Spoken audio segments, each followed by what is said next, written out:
کہہ رہے تھے آج کل پاکستان میں بڑا چرچا ہے، یہاں پہ بھی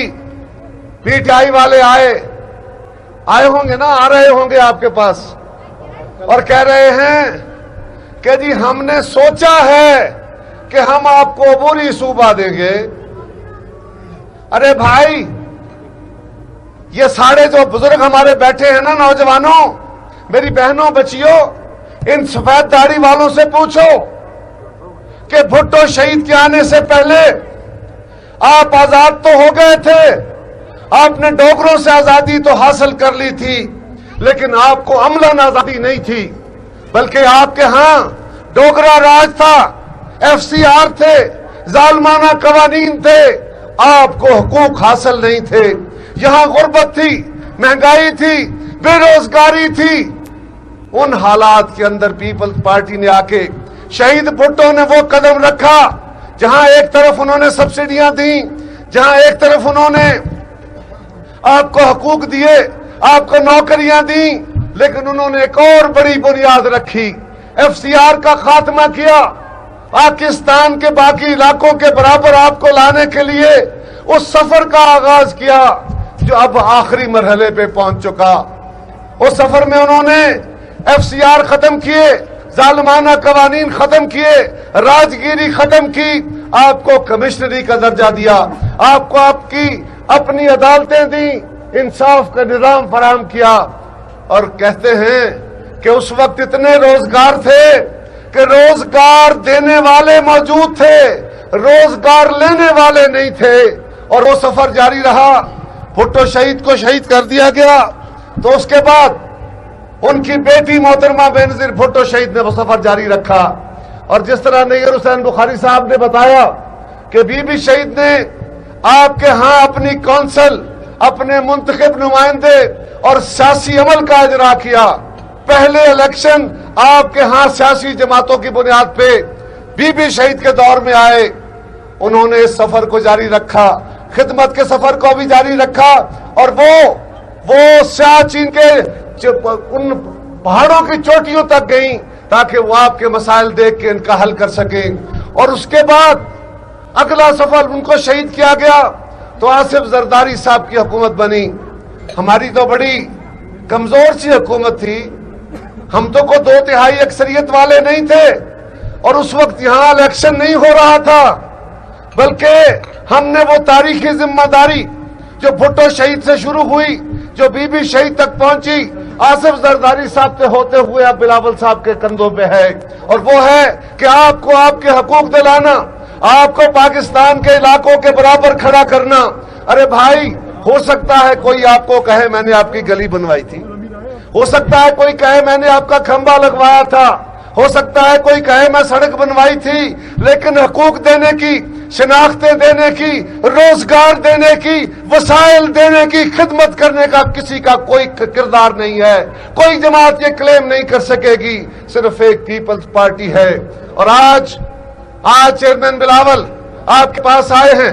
گلگت بلتستان کے ایک ایک علاقے میں جا رہے ہیں، ایک ایک حلقے میں جا رہے ہیں، اس لیے کہ جو سفر ان کے والد آصف زرداری صاحب نے طے کیا کہ آپ کی کونسل سے آپ کو اسمبلی دی، آپ کا گورنر بنایا، آپ کا چیف منسٹر بنایا، آپ کی سپریم کورٹ بنائی، آپ کو صوبائی سٹیٹس دے دیا، اب صرف آئینی حق دینا باقی رہ گیا تھا۔ یہ سفر، ارے بھائی، کسی بلڈنگ پہ چڑھنا ہو تو سیڑھیوں سے چڑھتے ہیں نا، سیڑھیوں سے سفر طے ہوتا ہے، ایک سیڑھی، 2 سیڑھی، 4، کبھی جمپ لگا کے بھی چھت پہ گئے ہو۔ اسی طرح یہاں پہ بھی پہلا سفر بھٹو صاحب نے، دوسرا سفر بی بی شہید نے، تیسری پوڑی یا سیڑھی زرداری صاحب نے، اور اب آخری سیڑھی جو ہے وہ انشاءاللہ تعالی بلاول صاحب کے ہاتھوں طے ہوگی۔ اور بلاول صاحب نے 2018 کا جب پاکستان میں انتخاب ہو رہا تھا، اس وقت انہوں نے طے کیا، انہوں نے پاکستان بھر کے لیے اپنے نقطہ نظر کا، اپنی فہم و فراست کا، اپنا جو لائے عمل ہے کہ ہم پاکستان میں کیا کریں گے، ہم اپنے بھائیوں کے لیے، اپنے بزرگوں کے لیے، سارے صوبوں کے لیے، اپنی بیٹیوں اور بہنوں کے لیے ہم ان کے لیے کیا اقدامات کریں گے۔ وہاں انہوں نے 2018 میں یہ لکھا کہ ہم گلگت بلتستان کو یہاں کیا خدمت کریں گے. یہ اس الیکشن میں نہیں، یہ اس الیکشن میں نہیں کہ عمران خان کو الیکشن آیا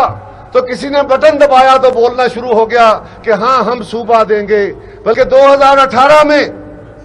بلاول صاحب نے گلگت بلتستان کے حقوق کے بارے میں لکھتے ہوئے کہا، چند لائنیں میں پڑھتا ہوں، یہ یاد رکھیں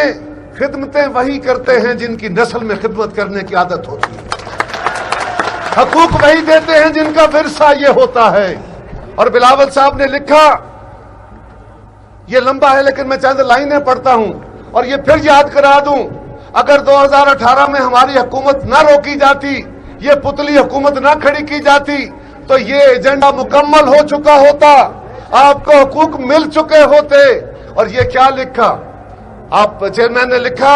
کہ ہمارا عزم ہے کہ اصلاحاتی ایجنڈا جاری رکھیں گے اور مندرجہ ذیل اقدامات کریں گے. وہ کیا ہیں؟ نمبر 1، گلگت بلتستان کے عوام کو قومی اسمبلی اور سینٹ میں نمائندگی دینے کے اقدامات کریں گے. یہ ہوتا ہے سٹیٹس دینا، یہ ہوتے ہیں حقوق دینا. یہ 2018 کا ہے، یہ الیکشن میں آپ کو دھوکہ دینے کے لیے نہیں، یہ ووٹوں کے لالچ میں نہیں، یہ اپنی ذمہ داری ادا کرنے کے لیے لکھا. اور پھر لکھا کہ 18ویں ترمیم کو مد نظر رکھتے ہوئے گلگت بلتستان کو پاکستان کے صوبے کا درجہ دینے یا عبور صوبے کے لیے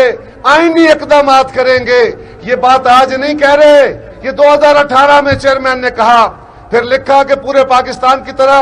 گلگت بلتستان میں بھی جنرل الیکشن بیک وقت ہو تاکہ آپ کے ووٹ چھینے نہ جا سکے، آپ کے ووٹ چوری نہ ہو سکے، آپ جس کو ووٹ دیں وہی آپ کا نمائندہ بنے. اور پھر لکھا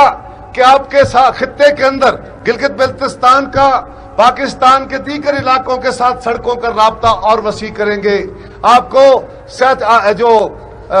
تاکہ آپ کے نوجوان، تاکہ آپ کے مزدور، تاکہ آپ کے کسان یا آمد و رفت کے ذریعے اپنا روزگار کما سکیں، اپنے حالات بہتر کر سکیں.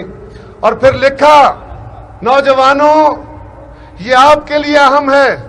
آپ کی حکومت کام تب کرے گی جب اس کے پاس پیسے ہوں گے، وہ آپ کو روزگار تب دے گی جب پیسے ہوں گے. اور یہ کام صرف پیپلز پارٹی کرتی ہے، روزگار ہم دیتے ہیں. وہ کہتے تھے نا بے نظیر آئے گی روزگار لائے گی، اب بلاول بھٹو آئے گا روزگار لائے گا، بلاول بھٹو آئے گا. تو چیئرمین صاحب نے لکھا کہ گلگت بلتستان کو وفاق کی جانب سے ریونیو میں مختص حصے میں اضافہ کیا جائے گا، گلگت بلتستان کو زیادہ وسائل دیے جائیں گے تاکہ آپ کے کام بہتر ہو سکیں. یہ ہم آج نہیں کہہ رہے، یہ ووٹوں کے لالچ میں نہیں کہہ رہے، یہ تاریخی ذمہ داری کے طور پر 2018 میں لکھا. اور پھر لکھتا ہے کہ گلگت بلتستان کے عوام کی مالی خود مختاری کو یقینی بنائیں گے تاکہ آپ کے فیصلے آپ کے نمائندے کریں، آپ کے فیصلے ریلے صاحب کریں، حمید صاحب کریں، آپ کے باقی نمائندے کریں، تاکہ اپنے صوبے کے وسائل کو بہتر طریقے سے مستفید ہو سکیں. میرے ساتھیوں، میرے بھائیوں، باتیں تو بہت لیکن موسم ٹھنڈا ہو رہا ہے، پھر انشاءاللہ آپ کے پاس حاضر ہوتے رہیں گے، باتیں کرتے رہیں گے. لیکن ایک یاد رکھنا، یہ پتلی تماشا دکھانے والے، یہ ڈگڈگیاں بجانے والے، یہ خوبصورت نعرے لگانے والے، یہ موسمی پرندے ہوتے ہیں، یہ خاص موسموں میں آتے ہیں، دانا دن کا چک کے بھاگ جاتے ہیں. ارے جن کے رشتے صدیوں سے ہوں، جن کے شہیدوں کے خون سے بندھے رشتے ہوں، وہی قائم رہتے ہیں، وہی آپ کی خدمت کرتے ہیں. اور وہ سفر اب انشاءاللہ تعالی بلاول صاحب ادا کریں گے. اور میرے ساتھیوں، میرے دوستوں، میں آپ کا شکریہ ادا کرتا ہوں، خاص طور پہ